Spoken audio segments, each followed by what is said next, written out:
So this past Sunday, I got my second dose of the Pfizer vaccine for the big, dirty, pandemic-y thing virus that's been going around. Don't know if you've heard much about it. People don't really talk about it. But anyway, way back when I had my first dose, everybody was like, oh, did you have any side effects? Did you feel like crap? I felt like I'd been hit by a truck, you know, that kind of thing. I was like, no side effects at all. Bit of a sore arm, but I had an injection into the muscle in my arm, so of course I had a bit of a sore arm. Some people were like, oh, which vaccine did you have? And I was like, oh, I had the Pfizer vaccine. And then they all went, that'd be it. That's why people who have the Pfizer vaccine don't get side effects when they have their first dose. It's when the second dose happens that it really kicks your ass. So of course, like I said, this past Sunday, I had my second dose of the Pfizer vaccine.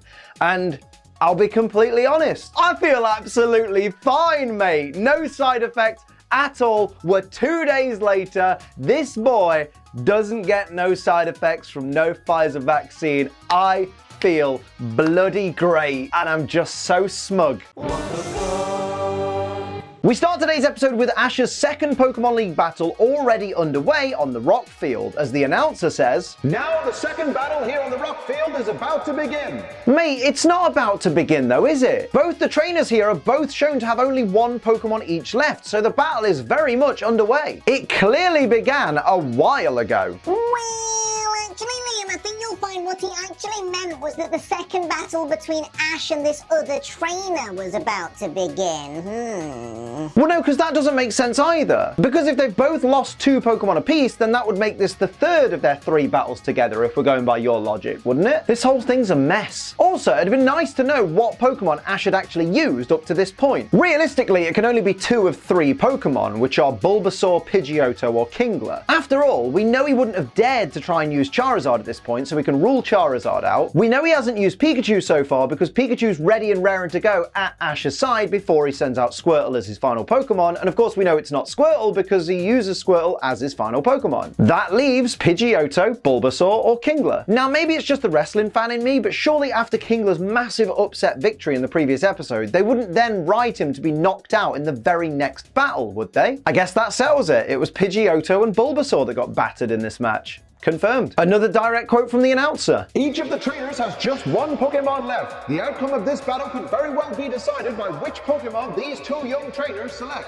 Not only that, but we then see the other trainer send out his Nidorino. So wait just a minute. If the scoreboard shows this trainer with just 1 Pokemon left and Ash losing his second Pokemon before the other trainer had sent out their final Pokemon, does that mean that Ash's Pokemon and the other trainer's second Pokemon fainted like right after one another? I guess we have to assume that this must have been from a move that has recoil damage. Thing is, Ash's Bulbasaur won't learn the move Takedown, which is a move that it can get that has recoil damage, for about 100 episodes yet. So what we see here must be the aftermath of Ash's Pidgeotto using Double Edge, which we saw it use in the Viridian Gym episode. Mate, we've solved it. Ash's 2 Pokemon were Bulbasaur to start and Pidgeotto to follow up. Of course, we don't know when Bulbasaur fainted, so we can't really determine who knocked out the other trainer's first Pokemon, but we can be certain that Pidgeotto knocked out the second Pokemon with Double Edge and hit it so hard that the amount of recoil damage dealt to Pidgeotto knocked itself out. Go on, Pidgeotto. It's about time you got a chance to really shine. Shame we didn't get to see it. Hashtag justice for Pidgeotto, as always. Yet another direct quote from the announcer. Ketchum must be hoping that Nidorino's mighty horn is no match for Squirtle's super hard shell. I mean, what if it hits Squirtle in the face? As Nidorino runs in with its tackle attack, Ash tells Squirtle to withdraw and roll. And Squirtle uses the move withdraw, but just doesn't roll anywhere. Like, sure, it does roll after Nidorino hits it, but that's just what round objects do. I personally thought Ash meant use the move withdraw to up your defense, but then roll out of the way. And it just didn't. Direct quote from Ash. Good, Squirtle. Keep rolling. Hell yeah, early 2000s references. Let's go, that's my jam. Squirtle then proceeds to decimate Nidorino with Water Gun and Skull Bash, and this begs the question, how poorly trained is this Nidorino? Like, Ash's Squirtle hasn't battled that much, so how is it this formidable? So much for the Pokemon League being where the best trainers come to show the skills. I didn't mention this in the last episode, and some of you that watch my Twitch streams, twitch.tv/AceTrainerLiam by the way, and have gotten to know a little bit more about me are probably surprised I didn't. didn't. But Jesus Christ, I hate the way they put the word congratulations on this screen. If you can't fit it in, just make the font bloody smaller, dickheads. Or better yet, since this tournament is filled with potentially unknown trainers from all over the region, why not put the winner's name there instead? It'd look way better. Anything to avoid having congratu and lations as separate words. I'm not even a graphic designer and I know that looks wank. Direct quote from Gary. Just look at him. He wins 2 easy matches and he's acting like he won the whole competition. Mate, were you watching the battle just now? Like, sure, his 3-0 victory over Mandy in the last episode was an easy battle. But in this battle, he lost 2 Pokemon. That's not the sign of an easy battle. If Squirtle hadn't been able to knock out that Nidorino, Ash's league would be over right now. That's pretty tense if you ask me. Gary says Ash better enjoy all this celebrating now, because when his luck runs out, he won't have anything to cheer about. I mean,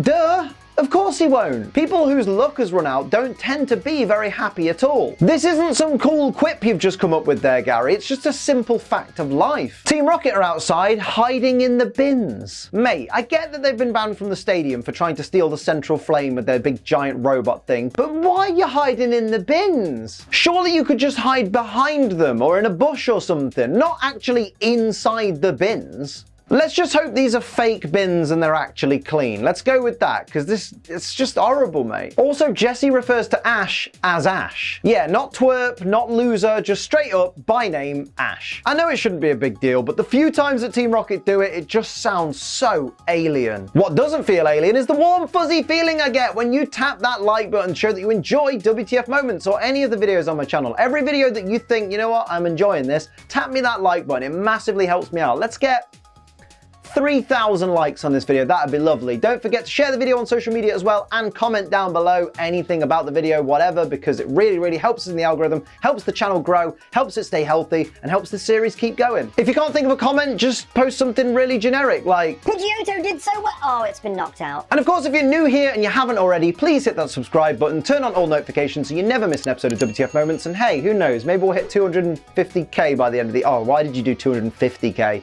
Should have just done 200. Greedy bastard. Greedy bastard. Back in the Pokemon League village, Misty walks into the little cabin that they're all staying in to find Brock feeding Ash's Pokemon, aside from Pikachu, who's out with Ash. But I guess Charizard's just not being fed at this point.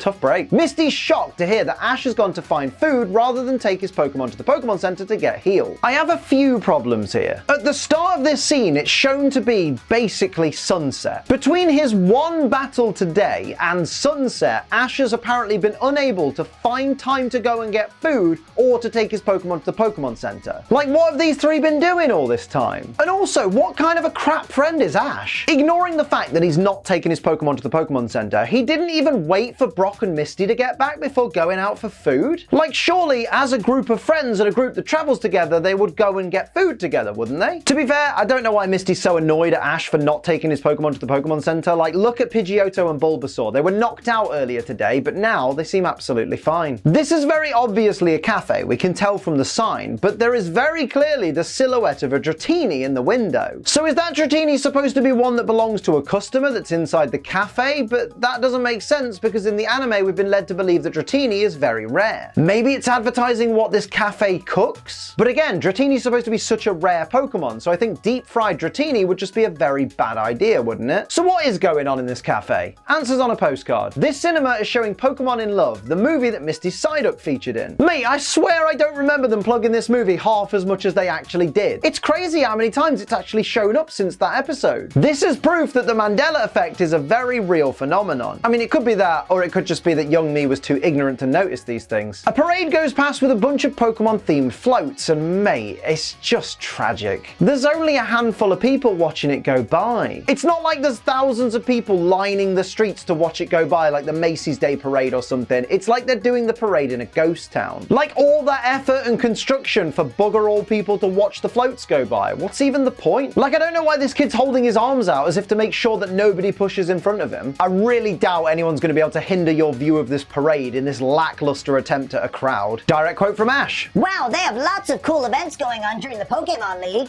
One event, mate. They have one event. It's a single, barely attended parade. Let's not oversell it. Why does it bother me so much that Brock runs over to Ash with Ash's Pokeballs in his arms? You're telling me you couldn't have just put them in a bag or even in your backpack or something? You're literally asking to trip over and drop them, Brock. Don't be such a numpty. Look, I know that Misty's only mad at Ash for not taking his Pokemon to the Pokemon Center because she's concerned for their well-being, but to be honest, I'm well on Team Ash with this one. Ash is just hungry. I know what it's like to be at an event all day and to not get chance to eat. It fucking sucks. If she cares this much, why didn't she just take the Pokemon to the Pokemon Center herself? That doesn't say Pokemon. It says Pokemon. That doesn't say Pokemon. That also says Pokemon. Well, actually, Liam, I've noticed that you don't actually accent the E in Pokemon in your titles for Pokemon WTF Moments. That's because statistically, people searching for Pokemon content on YouTube don't tend to put an accent on the E in their searches, so using the unaccented version is supposedly better for search engine optimization. The more you know. Or don't, since it's probably bollocks. Ash says his next battle will be on the ice field, so his opponent is probably going to be using some ice-type Pokemon. But Ash, what if the other trainer thinks the same way you do, and instead of bringing ice-type Pokemon, brings counters to ice-type Pokemon, like rock or fire types? Funnily enough, Ash does say he should probably stick to using Squirtle and Kingler, but I'm pretty sure he came to that decision based on the fact that Bulbasaur and Pidgeotto, his other Pokemon that he could probably use, because let's ignore Charizard, are both weak to ice-type moves. But coincidentally, Squirtle and Kingler would both be fantastic against rock and fire types. So he's kind of on the right track, without even meaning to be. When they arrive at the Pokemon Center, there's a big crowd outside, and Nurse Joy says through a megaphone that this Pokemon Center, due to the Pokemon League, is now completely full, and if anyone's Pokemon needs emergency care, they should take it to the nearest Pokemon Center. No, you heard me. That is what she said. Joy, mate, this is the nearest Pokemon Center. That's why everyone's here. Now, I know this one's a bit pedantic because obviously she meant the nearest Pokemon Center that isn't this one. But still, I reserve the right to make fun here because this isn't the first time the Pokemon League has taken place at the Indigo Plateau. So the Indigo Plateau's Pokemon Center has no excuse for not being prepared to deal with an influx of trainers during League season. Misty wonders how Brock can tell all the Nurse Joys apart, because we all know how fucking hilarious that gag is. And Brock says what Misty doesn't see is very clear to him. This roughly translates to Brock being the kind of creep who can identify the Nurse Joys based on the patterns of the stretch marks on their thighs or something predatory like that.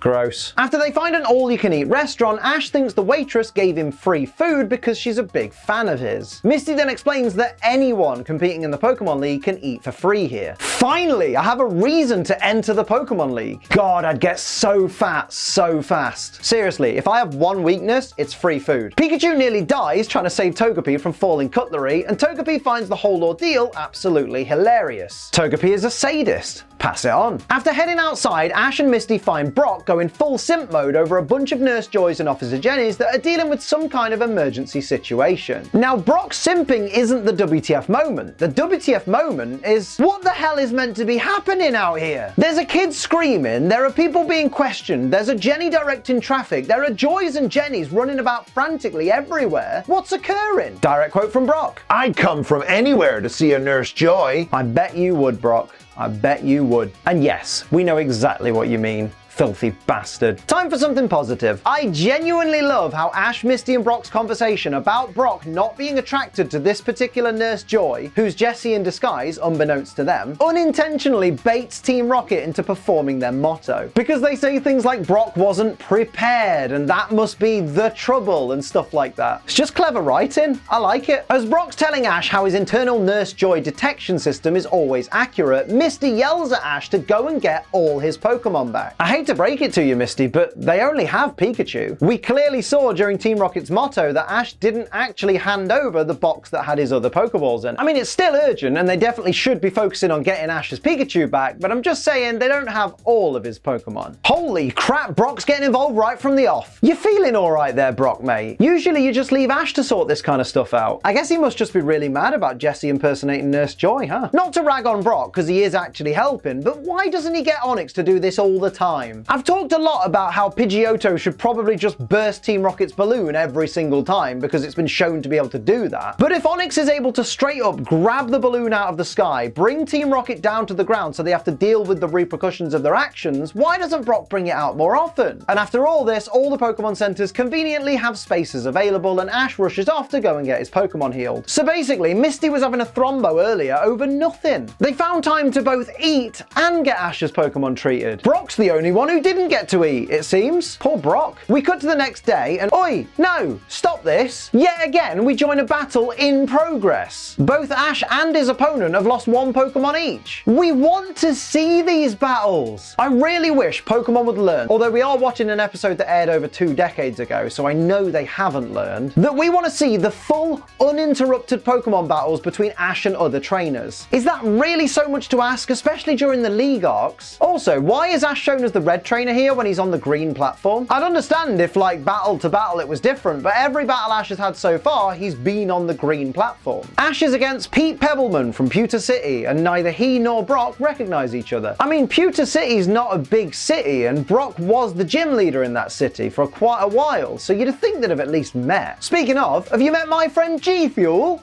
Yes, it's that time again. We're going to talk about G Fuel because you can use code ACE to save money off, and today I am drinking the wonderful Phase Berry. It's a combination of strawberry, pomegranate and acai berries. It's very lovely, very fruity, very tasty. I like it very, very much. Oh, that is bloody lovely, and to think that you can use code ACE to get 10% off your G Fuel order, do it now. Thank you to everyone that has used code ACE so far to save themselves money on G Fuel while supporting this lovely, wholesome-ish channel. Remember though, G Fuel is for over 18s only because it contains caffeine and children do not need caffeine because they're annoying enough as it is. And remember, because it contains caffeine, just drink it responsibly. Don't be a dickhead. So Pete gets his Cloyster to use Withdraw and literally nothing else. And Ash gets Kingler to use Crab Hammer, which is a strong but not very effective water-type move. Maybe this is why they don't show us full battles, because the trainers are all shite. Ash considers switching Pokemon because he's worried that Kingler might get worn out, when Misty chimes in with, "Wait, Ash, Cloyster should be losing hit points too." What was that, Misty? Hit points? But that's something from the video games. And what's that thing people always say to me in the comments? Well, actually, Liam, I think you'll find the anime doesn't follow the rules of the game, so stop bringing it up all the time. Well, Cloyster losing hit points sure sounds like they're taking the rules of the game into account to me. Bollocks, I just lost the game too. Wow, who'd have thought Cloyster just using Withdraw and not attacking at all would have lost this fight? Seriously though, what was Pete's plan here? Surely it wasn't defend until you're knocked out. We interrupt this video for an alliteration orgasm. Ketchum's Kingler's crushing crab hammer cracked the clammed up Cloyster. Oh, it's so good! Oh look, it's an Arcanine. Somewhere, my girlfriend just let out a happy little squeal. Pete tells his Arcanine to use Dragon Rage. Dragon Rage? That can only be taught by TM, which means, say it with me. TMs or cannon. TMs or cannon. They just are. Arcanine's Dragon Rage seemingly knocks out Kingler. Wait, what was that I was saying earlier about how they wouldn't let Kingler lose so soon after such a strong showing? Wow, Pokemon really is like WWE, isn't it? Although technically, Kingler is never actually announced as being knocked out. Ash just withdraws it back to its Pokeball, so I guess it's just got really low HP. You know, since HP is canon now, thanks to Misty. Oh wait, I've just realized that really is such a genuine wrestling trope as well. Because Kingler looked so strong in its previous battle, they didn't want it to look weak by losing to Arcanine, but to further the story, they needed Arcanine to defeat Kingler somehow. So they had Arcanine weaken Kingler to the point that Ash decided to withdraw Kingler before the Arcanine could deal a killing blow, and therefore, Kingler still looks kind of strong, but still kind of gets defeated along the way. Oh my god, the Pokemon writers are wrestling bookers. Direct quote from Brock. Dragon Rage attack? I never expected that. Yeah? It's almost like it's a move that Arcanine can't learn naturally. I guess it must have been taught to Arcanine by some kind of technical machine. And no, I am never letting this shit go. Ash decides to send out Pikachu as his last Pokemon. I guess we can safely assume that Squirtle was the first Pokemon he sent out that's already been knocked out by this point, because he did say he was going to use Squirtle and Kingler, and also Squirtle would have been the perfect choice to use against the Arcanine. Unless Squirtle wasn't in this battle and he just chose to use Pikachu because Pikachu's a more experienced Pokemon. Let me me know which you think is the answer in the comments down below. Whilst Pikachu's using agility to try and confuse the Arcanine, even though that's not really how agility works, but okay, Pete just ignores this and gets his Arcanine to use Fire Blast multiple times to melt the ice field down into a pool of water. Mate, how pissed would you be if you had to battle on the ice field next? Like, surely this delays the next battle by literal hours while they reform and resculpt the ice. Pete Pebbleman's an arsehole. Pass it on. Also, why didn't Ash get Pikachu to change tactic while this was all going on? He could see what was happening, and yet he just let Pikachu carry on using agility, which clearly wasn't helping. And in these shots where we see the ice melting slowly but surely, Pikachu is just standing there, so it's not even using agility anymore. Ash, you could have had this battle won by now, mate. Use your noodle. Credit where credit is due. Melting the ice field down to the point where Pikachu literally cannot go anywhere to avoid the Fire Blast is a touch of genius. Although granted, Fire Blast doesn't have 100% accuracy, so even if Pikachu hadn't dived in the water, there's still a chance it would have missed. So Pikachu uses Thunderbolt and decimates Arcanine. But I still reckon if Ash would have got Pikachu to use Thunderbolt earlier instead of letting it just use agility over and over and over and then literally stand there doing nothing, this battle would have been over way sooner and the ice field wouldn't have been ruined. The narrator says that Ash won thanks to some great coaching by Brock and Misty and a little high voltage help from Pikachu. Hang on, great coaching. All Brock and Misty did was remind Ash that water conducts electricity. That's not coaching, that's stating the obvious. And a little high voltage help from Pikachu. Are you having a laugh? What else was Pikachu gonna do? Use Water Gun? Plus it beat the Arcanine all by itself. That's not a little help, that's called winning a battle. Stop mincing your words, mate. So those are my WTF moments of Pokemon Season 1, Episode 76, Fire and Ice. Let me know your favourites and any that I missed down in the comments below. Head to twitch.tv/AceTrainLiam for all of my live streams. I would love to see you in there. And of course, use code ACE for money off G Fuel. But until next time, I'm Ace Trainer Liam. Keep on training.